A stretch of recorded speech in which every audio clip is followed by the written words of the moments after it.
Hello friends, welcomes to எக்ஜே creation. இப்போ நம்ம ப்ளவுஸ் பேக் நெக் டிசைன் தான் பார்க்க போகிறோம். வாங்க வீடியோக்குள்ளே போகலாம். பிறகு நான் வந்து இப்போது வீ நெக்கு தான் ஸ்டிச் பண்ணியிருக்கேன். பேக் நெக் இது. அதுக்கு இந்த மாதிரி தெர்மாக்கோல் எடுத்துங்க. தெர்மாக்கோலில் நான் இந்த மாதிரி மீடியம் சைஸு எடுத்துருக்கிறேன். பாருங்க, இதில் எல்லா சைஸும் வந்து அதில் மிக்ஸ் ஆகி இருக்கும். அதில் நான் வந்து மீடியம் சைஸை வந்து எடுத்துருக்கேன். நமக்கு எந்த சைஸ் வேணுமோ அந்த சைஸை வந்து தெர்மாக்கோல் எடுத்துக்கலாம். அது எடுத்துக்கிட்டு இதை வந்து 2 இன்ச்சு 2 இன்ச்சு 2.5 இந்த சைடும் 2.5 இந்த சைடும் 2.5 அது 2.5 எடுத்துகிட்டு எல்லாத்தையும் கட் பண்ணி வச்சுட்டு இந்த தெர்மாக்கோல் பாலை வந்து இதில் இந்த மாதிரி வச்சுக்கிட்டு நல்லா டைட்டாக இங்கே கிட்ட பிடிச்சிக்கோங்க. பிடிச்சிக்கிட்டு த்ரெட்டில் நல்லா சுற்றி விடுங்க. இந்த மாதிரி இப்படி சுற்றிட்டு நம்ம பூ கட்டுவோம் பார்த்தீங்களா, அந்த மாதிரி இப்படி போட்டுடுங்க. போட்டுட்டு கட் பண்ணிடுங்க. கட் பண்ணிட்டா எல்லாம் இந்த மாதிரி இருக்கும். இந்த மாதிரி நான் வந்து எல்லாமே இது வந்து க்ரீன் கலரு சாரீ. அந்த க்ரீன் சாரியோட துணியில் தான் வந்து நான் இந்த மாதிரி எல்லாத்தையுமே செஞ்சு வச்சுருக்கேன். தெர்மாக்கோல் பால்ஸ் தான். இந்த மாதிரி செஞ்சுட்டு அதுக்கப்புறம் என்ன பண்ணுறீங்க, இது சென்டர் பாயிண்ட்டில் வந்து நம்ம ஒவ்வொரு இன்ச்சு ஏன் இங்கேருந்து எடுக்கணும்னா, நம்ம இங்கேருந்து ஒவ்வொரு இன்ச்சு நம்ம இது பண்ணிட்டு வந்தோம்னா சென்டரில் வந்து ஒவ்வொரு சமயம் நமக்கு சென்டராக வந்து பாயிண்ட் கரெக்டான பாயிண்ட்டு நமக்கு கிடைக்காது. அதனால் ஃபஸ்ட்டு சென்டரில் வந்து குறிச்சிக்கோங்க. சென்டரில் இருந்து அங்கேருந்து ஒவ்வொரு இன்ச்சு மார்க் பண்ணிக்கோங்க. இந்த மாதிரி ஒவ்வொரு இன்ச்சாக வந்து மார்க் பண்ணிக்கோங்க. ஏன்னா கழுத்துக்கிட்ட கொஞ்சம் இப்போ கேப் இருந்தால் கூட தெரியாது. ஆனால் சென்டரில் அந்த சென்டர் பாயிண்ட் வரலைன்னா அது ஒரு மாதிரி அசிங்கமாக இருக்கும். இந்த மாதிரி ஃபுல்லுமே இந்த சைடும் குறிச்சிட்டு இந்த சைடும் குறிச்சி வச்சுக்கோங்க. குறிச்சிட்டு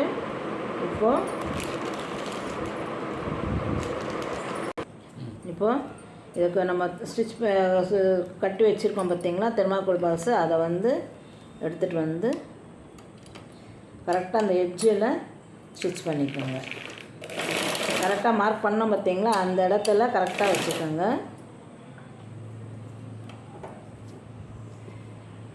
எக்ஸ்ட்ரா இருக்கிறத வந்து நம்ம லாஸ்ட்டாக வந்து கட் பண்ணிக்கலாம்.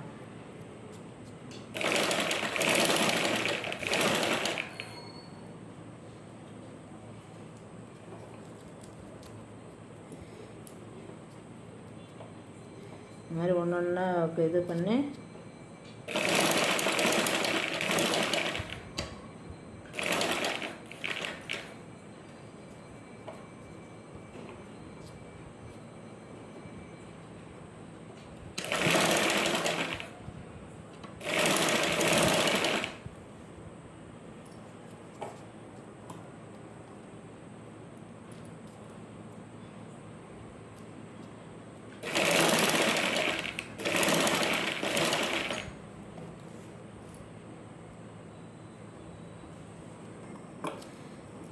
நல்லா இது பண்ணுங்கள். இதை நல்லா இன்சைடு நல்லா போகட்டும்.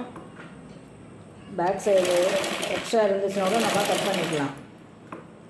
ஆனால் நல்லா உள்ளே தள்ளிட்டு கொஞ்சம் ப்ளவுஸ் இப்படி தூக்கிட்டு நல்லா உள்ளே தள்ளிக்கோங்க.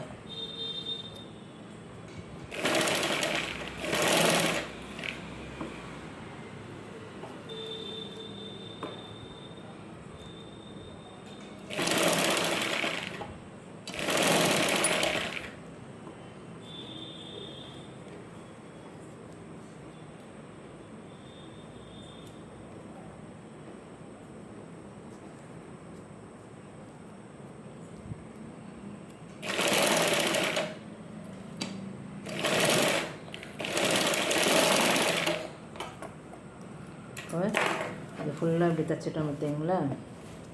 தைச்சிட்டு பின்னாடி இந்த மாதிரி எக்ஸ்ட்ரா இருக்குது இல்லைங்களா, அதை வந்து நல்லா க்ளீனாக பார்த்து இது பண்ணிக்கோங்க. கொஞ்சம் துணியை விட்டுட்டே வந்து கட் பண்ணிக்கோங்க. ரொம்ப ஒட்டை கட் பண்ணிடாதீங்க.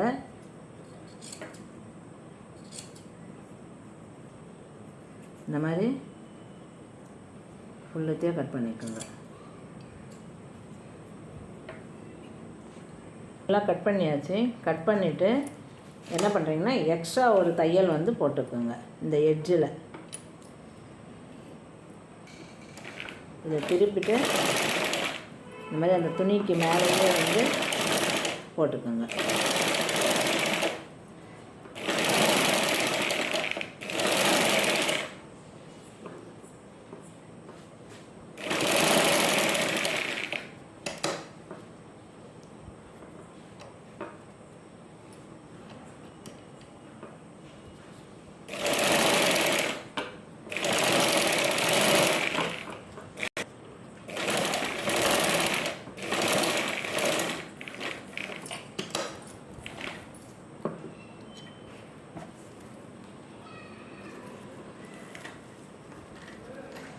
ஸ்டிச் பண்ணியாச்சு. அப்போ வந்து ரொம்ப கொஞ்சம் ஸ்ட்ராங்காக இருக்கும் நமக்கு. இப்போ பாருங்கள், இது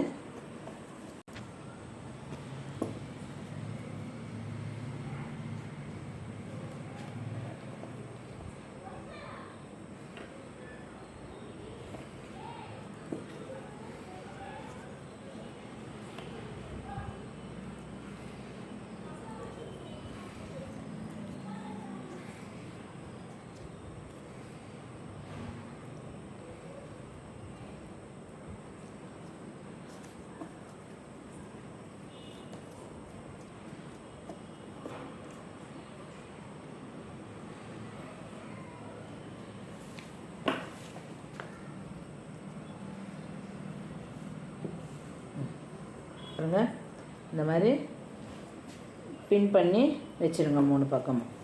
இப்போது கரெக்டாக அந்த இதில் ஸ்டிச் பண்ணிக்கோங்க.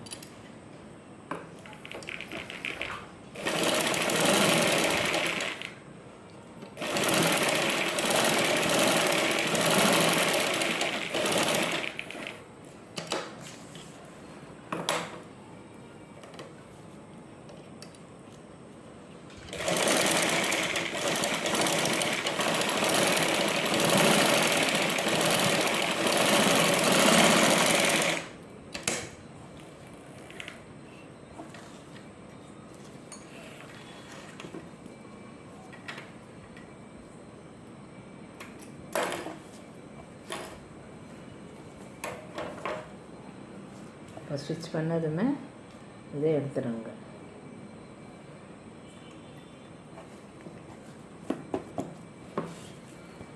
பாருங்க, இந்த மாதிரி ஸ்கொயராக இது பண்ணியாச்சு.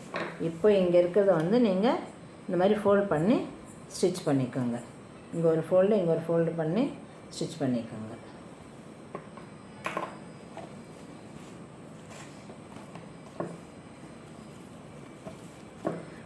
பூ சைடு வைக்கணுன்ட்டு இருந்தது, அது பாருங்க. பேக் சைடு இந்த மாதிரி ஃபோல்டு பண்ணி ஸ்டிச் பண்ணியாச்சு. அப்போ வந்து உங்களுக்கு கொஞ்சம் நீட்னஸாக இருக்கிற மாதிரி இருக்கும்.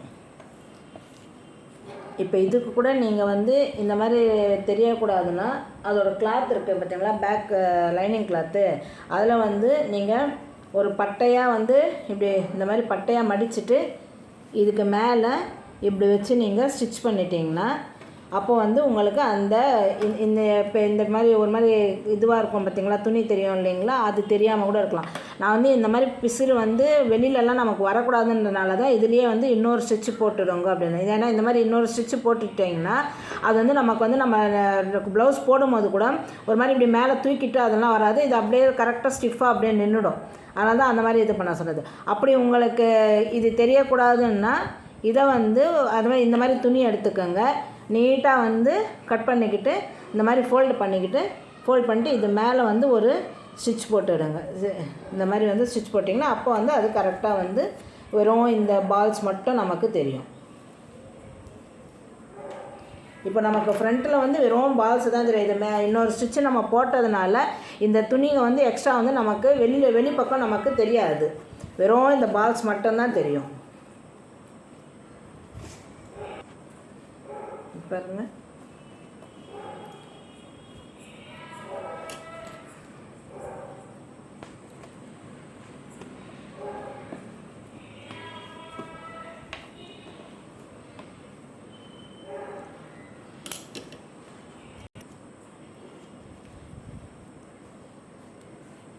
இப்போ பாருங்கள், இப்போது வெறும் இந்த பால்ஸ் மட்டும்தான் வந்து நம்ம ப்ளவுஸ் போட்டால் கூட இந்த பால்ஸுங்க மட்டும்தான் தெரியும்.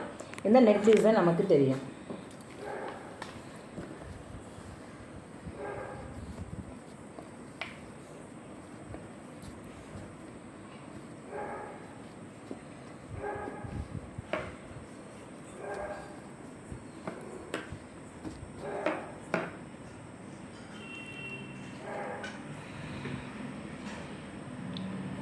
ஓகே ஃப்ரெண்ட்ஸ், இந்த டிசைன் வந்து உங்களுக்கு பிடிச்சிருக்குன்னு நினைக்கிறேன். பிடிச்சிருந்ததுன்னா லைக் பண்ணுங்கள், ஷேர் பண்ணுங்கள், சப்ஸ்கிரைப் பண்ணுங்கள். தேங்க்யூ.